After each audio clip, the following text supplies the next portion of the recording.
E continuando a nossa história sobre Davi, a gente está pincelando alguns recortes sobre a sua vida. A gente viu que tudo começa ali em Belém, o pastoreio de Davi se dá ali naquela realidade e logo em seguida ele enfrenta Golias, se torna como que um escudeiro do rei, o rei tenta matá-lo e a gente para no momento onde Davi exerce a misericórdia para com Saul, dando-lhe muito além daquilo que ele merecia. A gente podia agora falar um pouco mais sobre o reinado de Davi, sobre as conquistas, mas eu vim falar sobre os fracassos de Davi. Você pode até achar que eu vou falar do adultério de Davi, quando ele olha ali para a mulher de Urias, do pórtico daquele palácio, ele vê aquela mulher tomando banho. Primeiro ele chama o servo que informa quem era aquela mulher, com quem ela era casada, e mesmo assim ele chama para o seu quarto e ali comete o adultério. Davi teve 8 esposas, para você ter uma ideia. Então, ali ele faz um ato vil, um dos piores atos. Não só ele toma para si aquela mulher, como também ele coloca o seu marido em situação de risco de morte, e é o que ocorre. Urias morre e Davi se casa com essa mulher. Mas eu não vou falar só sobre isso. Esse é um pequeno recorte, parece que obviamente é um erro muito grave, mas há um outro dado importante que talvez você não tenha percebido durante toda essa história. Essas 8 esposas, esses inúmeros filhos que ele teve, não são mencionados por Davi em nenhum dos seus salmos. Ele não menciona e ao mesmo tempo parece ser negligente com essa família. E a prova disso é o que ocorre com Amon, Tamar, filhos de Davi. Amon que estupra Tamar, que era irmã, meia-irmã dele, e Absalão, que arma um plano após tomar conta de Tamar para que ela fosse vingada. Ele mata seu próprio irmão Amon. Davi cai em desgosto porque vê a sua família totalmente desestruturada e ao invés de falar alguma coisa, tomar alguma atitude, primeiramente contra Amon, que comete esse ato também, ele não tem moral para fazê-lo. O pecado dele, que ocorre em várias outras ocasiões, Davi, que era implacável nas guerras, é omisso dentro da sua própria casa. Ele perde tudo, perde toda a mão da sua família. Na verdade, isso é muito comum. Davi não é exceção. Muitas pessoas encontram sucesso e as coisas fluem muito para suas vidas financeiramente, no seu empreendimento, porém são negligentes dentro da sua própria casa. O fato é que Davi morre solitário. Davi é um fracasso. Ele fracassa enquanto rei. Sim, ele é muito lembrado por aquilo que a sua descendência realiza, inclusive Jesus, que vem da descendência de Davi, realiza. E aí está um outro dado. Jesus honra o nome de Davi, ele carrega sobre si o nome de filho de Davi. Muitas vezes, pelo que os nossos antepassados fizeram, a gente acaba querendo esquecer as coisas boas que realizaram. Jesus não, ele assume para si o nome de Davi. Muitas vezes nós fazemos isso com os nossos pais, avós, tios. A gente quer esconder a proximidade ou pior, esquecer aquilo que de bom foi feito. Jesus não, ele assume de fato que ele é filho de Davi, ou seja, ele vem da descendência de Davi.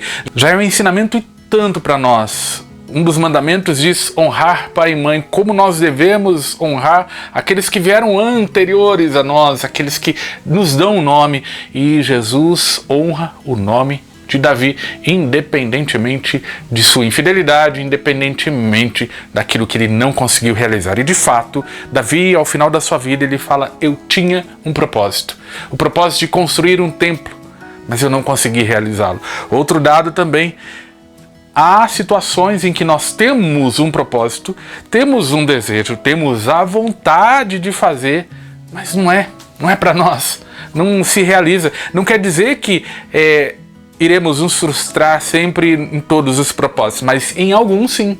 Ele realizou um monte de coisas. Mas vamos falar desta negligência de Davi, que pode também ter muito a ver com a nossa espiritualidade. A gente sabe que muitas pessoas no leito de morte, elas vão se arrepender daquilo que elas não fizeram. E muitas dessas situações estão ligadas às coisas corriqueiras. Eu gostaria de ter ficado um pouco mais de tempo com os meus filhos, eu gostaria de ter viajado um pouco mais, eu gostaria de ter planejado melhor, eu gostaria de ter vivido mais. E diretamente são relacionadas às coisas corriqueiras, às pessoas próximas, a pessoas que nós acabamos deixando escapar por mau relacionamento. Existem, inclusive, pessoas que são muito capazes, têm muitas capacidades, muitas habilidades, no entanto, não têm essa habilidade de se relacionar um com o outro. É o que Davi aparentemente não tem. Ele usa das pessoas, ele se utiliza dessas pessoas e não sabe se aproximar dos seus. A gente vê em algumas cenas da vida de Davi que ele vai para o Monte das Oliveiras, ele vai para o Horto das Oliveiras ali chorar pelas suas dificuldades. Para você ter uma ideia, Davi morre solitário. É necessário que uma jovem ali do povoado, uma bela jovem, vá aquecê-lo. Ou seja, nenhuma de suas esposas, nenhum de seus filhos está ali para aquecê-lo naquele momento. Poderíamos dizer que toda a vida de Davi fluiu. Ao final ele saiu de um pastor para se tornar rei, e rei dos mais conhecidos. No entanto, ele fracassa nisso, que é também sua responsabilidade. Talvez nós estejamos fracassando nessa nossa responsabilidade. Talvez eu esteja fracassando, como já errei e já falhei muitas vezes por dar importância àquilo que eu julgava ser uma missão, um propósito, uma realidade que eu devia dar mais atenção, enquanto que, na verdade, a atenção deve ser dada naquilo que é ordinário. E Davi fazia isso, a gente sabe da história, ele vivia muito bem isso, mas chegando ao reinado ele deixa de fazer isso. E de fato aí está a chave para que nós entendamos o porquê que ali, naquele lugar, naquele pórtico, ele olha para aquela mulher e faz o que faz até chegar a matar Urias. O fato dele estar no alto. Mas como assim estar no alto? Toda vez que nós deixamos de olhar para aquilo que é a nossa miséria, temos próximos de nós aquilo que é a nossa falha, a nossa limitação, as sombras do nosso caráter, deixamos que o gigante vença em nossas vidas. É o que ocorre com Davi. Ele se torna cego, ele passa a não ouvir mais ninguém e começa a ouvir a si próprio. Isso ocorre também com a espiritualidade. Muitas vezes nós nos colocamos em níveis tão altos e nos esquecemos das nossas mazelas, das nossas misérias, das nossas falhas. Isso não quer dizer que nós iremos falar sempre das mazelas, porque é muito chato a gente ficar só ouvindo falar das dificuldades. Olha, eu sou assim. Isso acaba entrando num certo vitimismo, algo que é muito ruim, muito negativo também, e não leva ninguém a lugar nenhum. Óbvio, no começo da nossa caminhada espiritual, seja ele em qualquer área que seja, é básico que nós nos reconheçamos falhos, que tenhamos presente as nossas misérias e falemos dela. No entanto, a humildade, de fato, é falar menos de si. É colocar menos daquilo que nossas misérias aparecem, porque toda vez que eu estou falando demais de mim, seja das coisas boas ou das coisas negativas, eu estou querendo fazer com que o olhar se volte para mim. E isso nada tem de humildade. Ao contrário, a humildade é falar cada vez menos de si.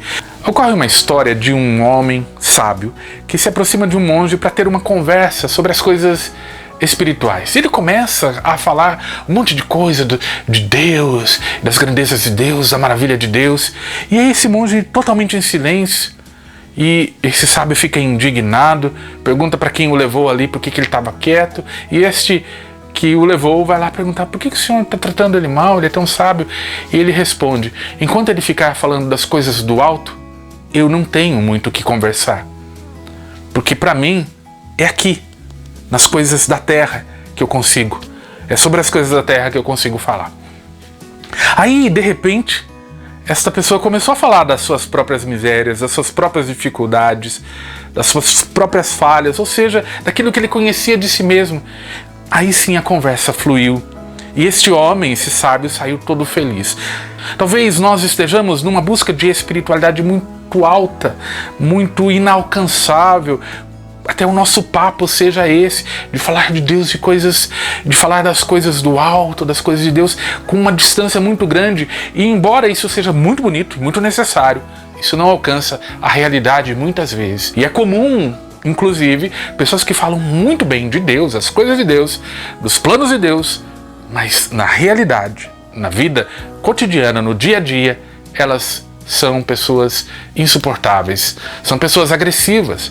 E um caminho da humildade, muito claro, é a mansidão.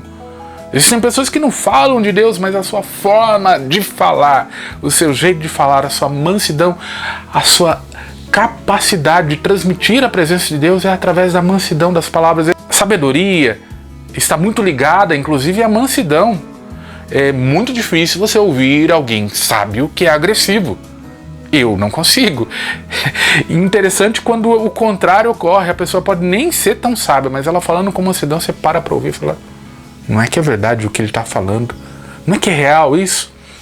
Então, fazendo esse paralelo, o que ocorre com Davi? Ele está nas alturas. Você conhece algum salmo de Davi, você conhece. Algum escrito de Davi, você conhece. E você sabe que ele caminhou nas alturas, ele esteve nas alturas. Ele estava por cima de todos, ele era rei. E é isso que o faz, naquele momento, cair, porque ele se esquece da sua base. E a prova disso é a sua família, é como acaba tudo. A família de Davi, totalmente desestruturada, acabada. Mas por negligência dele. O Max Lucado, que é um grande escritor, que eu gosto muito, inclusive, ele compara Davi, enquanto pai, aquele desenho que nós devemos ter acompanhado, e passa até hoje em alguns canais, o Homer Simpson. Igualzinho o Homer Simpson. Um pai negligente. E a negligência de Davi custa muito caro.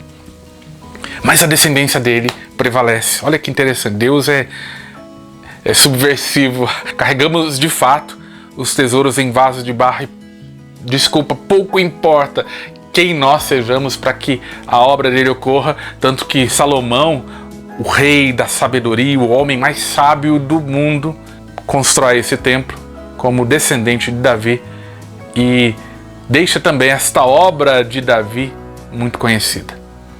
Não sei por que você quer ser conhecido e qual legado que você quer deixar. Não sei onde você quer que a sua vida flua e de que maneira você quer que a sua vida flua. Não sei onde você quer ser extraordinário e viver além e dar além daquilo que você deve dar. Mas eu acredito que pode começar na sua base. E qual é a sua base? A sua base é o seu cotidiano. Não adianta grandiosas obras, grandiosos feitos, se você não tem coragem de começar ali no pequeno. Ali no dia a dia, no cotidiano, no bom dia, no humor que você vence, porque você se conhece, você se vence todos os dias. Quando a gente não se conhece, não busca o autoconhecimento, a gente acha que tudo aquilo que a gente está fazendo é o certo, é o correto, e passa a não se importar mais com a reação dos outros ou com aquilo que ocorre na vida do outro a partir daquilo que nós falamos. E o importante hoje para nós é sermos extraordinários naquilo que é ordinário. Desconfie da sua espiritualidade quando ela estiver muito no alto. Desconfie disso, porque Deus resiste a essa soberba que nós trazemos no coração. Às vezes nós achamos que estamos muito bem. Desconfie desse momento onde você está muito no alto. Eu costumo dizer que a base da minha espiritualidade é zerando o jogo todos os dias. O que eu fiz ontem não vale para hoje. Eu posso começar a cada dia. E talvez isso não tenha ocorrido com Davi. Ele achava que estava muito alto para descer algumas casas. Ele sequer desceu para ver aquela mulher. Ele mandou que alguém descesse e ela subisse até ele. Ele não se via mais no nível daqueles. Talvez você tenha que descer algumas casas, descer no chão da sua fábrica, descer nos empreendimentos menores, descer nas realidades do seu filho, ouvir mais, falar menos, ser menos rei e ser mais pai presente na vida desses que estão aí. Ser menos chefe, ser mais ouvinte ali naquele momento. Tenho ouvido e escutado muito falar sobre a palavra empoderamento feminino, masculino, empodere-se, tenha postura de rei, assuma o seu lugar. Isso é muito bom e muito importante, mas sem autoconhecimento ele se torna arrogante e excessivo. Seja qual ele for este empoderamento se tornará arrogante e excessivo. E como acabei de dizer, arrogância, soberba, Deus resiste a tudo isso. O que é que você tem plantado com a sua vida, com o seu cotidiano? Davi plantou várias mudinhas, algumas delas floresceram e muito. Se você for a Jerusalém, verá o legado de Davi, que ali, mesmo em ruínas, está ali.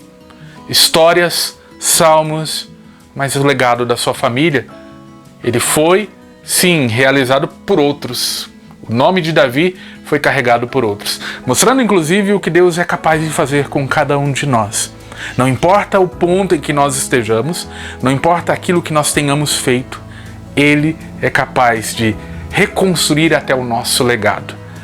E isto você pode mudar a sua história. Se até hoje a sua história estava fadada a um fracasso familiar, estrutural, nos seus relacionamentos, você tem a oportunidade de, ao chegar ao fim da vida, entender que conseguiu caminhar e fazer coisas extraordinárias ali no seu dia a dia. Inclusive você que almeja voos altos, comece ali, no ordinário. Não conheço nenhuma história de alguém que conseguiu realizar grandes coisas duradouras sem que o passo a passo fosse dado.